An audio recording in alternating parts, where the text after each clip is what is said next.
When visiting the quiet fields and farms of pastoral Allen, chances are you'll meet plenty who have done volunteer work for their community. Resident David Daniel and his wife Sue gave years of civic service to the public. But unlike firefighters or city planners, his profession involved a partnership with man's best friend. When we first got into Bloodhounds, Sue rescued a bloodhound from the Fort Worth shelter, and as a result of her doing the rescue, I got interested a couple of weeks later, and that was some 20 years ago. The hounds are specifically used for trailing.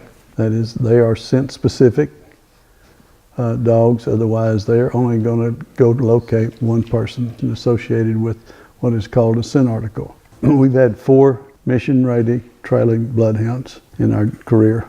And he's not alone. He's called the Dallas-based Search One Rescue Team family for over 20 years. I checked on search and rescue groups, and I found one here in the Metroplex called Search One Rescue Team.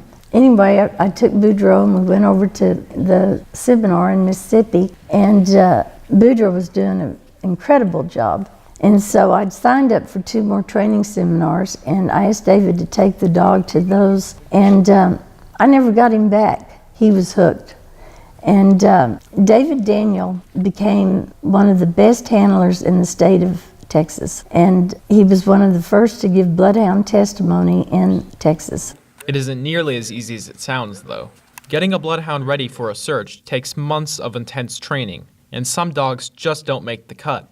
To get one to become mission ready, it's a process that takes about 18 months of training. And you go through certain different levels of advancements to reach the goal of being mission ready. And your final test of becoming mission ready is one that is unknown to the handler or the K-9, and it's in an area that they've never trained in before.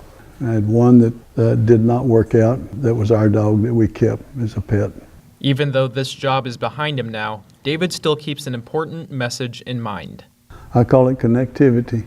The handler and the dog, it's important that they're connected, because when they're working with a lead, the dog's in a harness, and that's your tie to that animal, and you got to be able to understand what he's telling you. The handler cannot think for the dog.